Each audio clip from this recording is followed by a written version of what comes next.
안녕. 오늘부터는 소크라테스의 변명을 읽어볼 거야.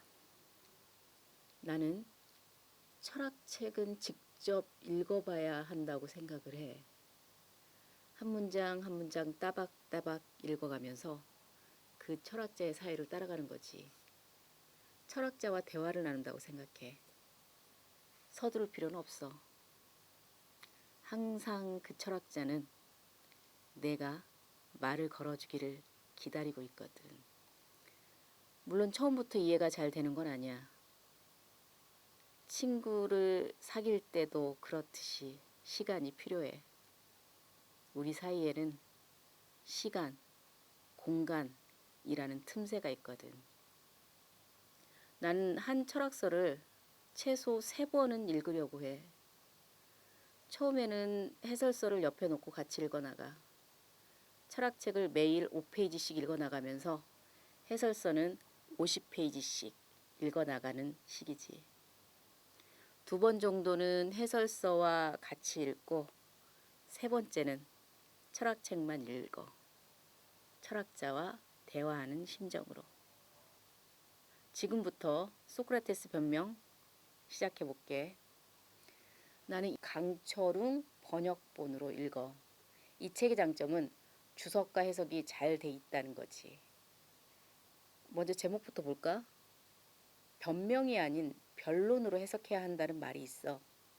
책을 다 읽고 나면 변론이 맞다는 생각이 들어. 그리고 함께 읽을 책으로 오늘 추천할 책은 베터니 휴즈가 지은 아테네의 변명이라는 책이야.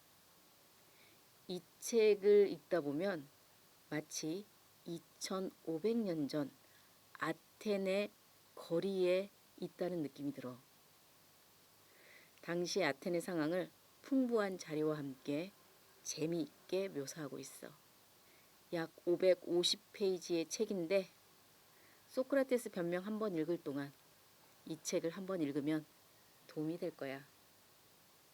소크라테스의 변명 지은이는 플라톤이야.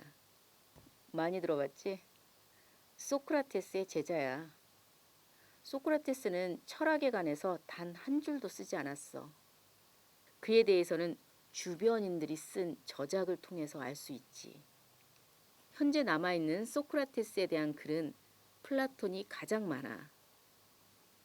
그 중에서 에우티프론, 소크라테스 변명, 크리톤, 파이돈 이 4작품은 소크라테스가 재판장을 향해 집을 나서면서부터 사형 집행까지의 이야기를 그린 거야.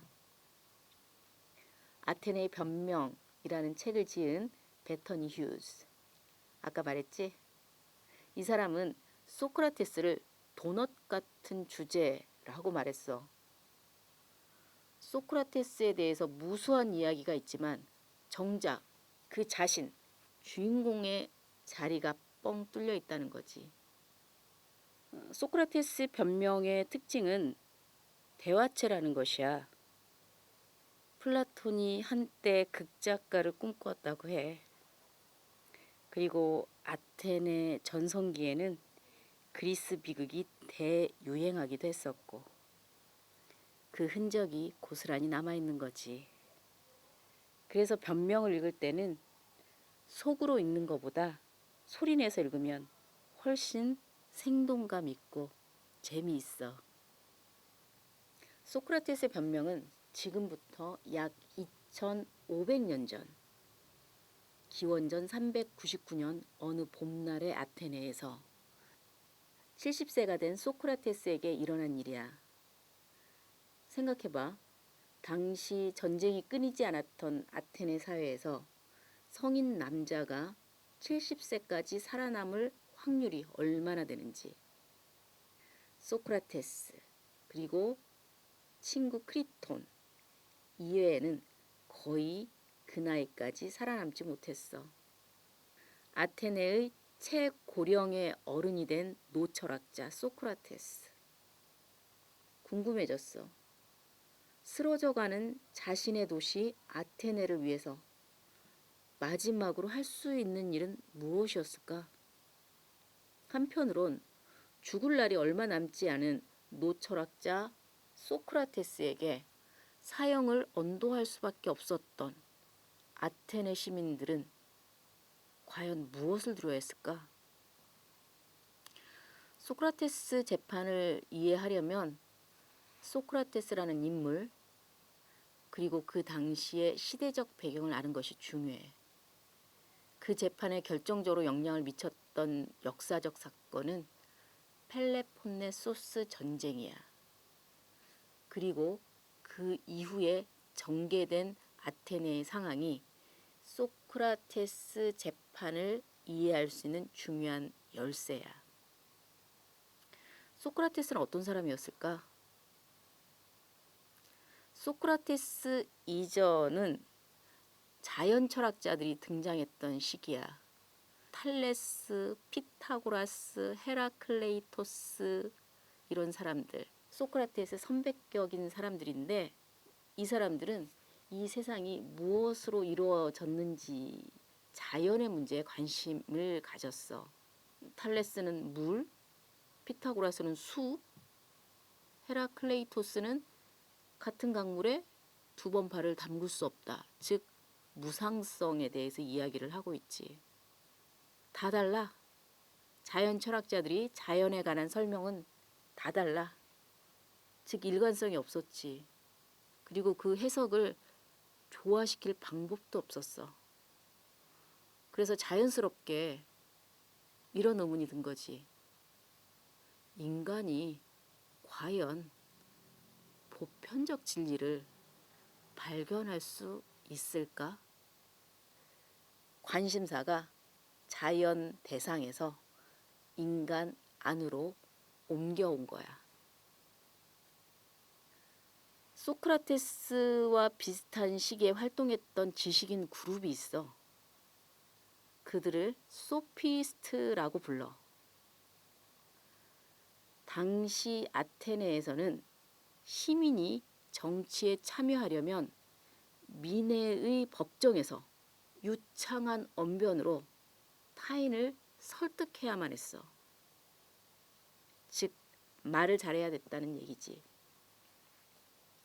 이때 등장한 지식인 그룹이 바로 소피스트들이야. 소피스트들은 사람들이 자신을 표현하고 타인을 설득하는 기술을 가르침으로써 아테네 사회에 크게 기여를 했어. 소피스트들은 대부분 외국에서 들어온 사람이었어. 그러다 보니 그들은 국가마다 도시마다 통용되는 법들이 다르다는 걸 알았어. 그래서 그들은 절대적 진리는 존재하지 않다라고 주장을 했지. 많은 사람들은 소크라테스를 이 소피스트로 오해했어. 그런데 소피스트와 소크라테스 사이에는 중요한 차이점이 있었어. 소피스트들은 주로 외국인이었고 절대적 진리가 존재하지 않다라고 주장하는 사람들이었어. 반면에 소크라테스는 전쟁 때 이후에는 아테네 밖으로 나간 적이 없는 토종 아테네인이었어. 또 소크라테스는 인간 사회는 확고부동한 진리가 있다라고 말하는 사람이었어. 오늘은 여기까지만 할까? 다음 시간에는 소크라테스의 개인적인 특질에 대해서 조금 더 이야기를 할까 해. 기대해. 안녕.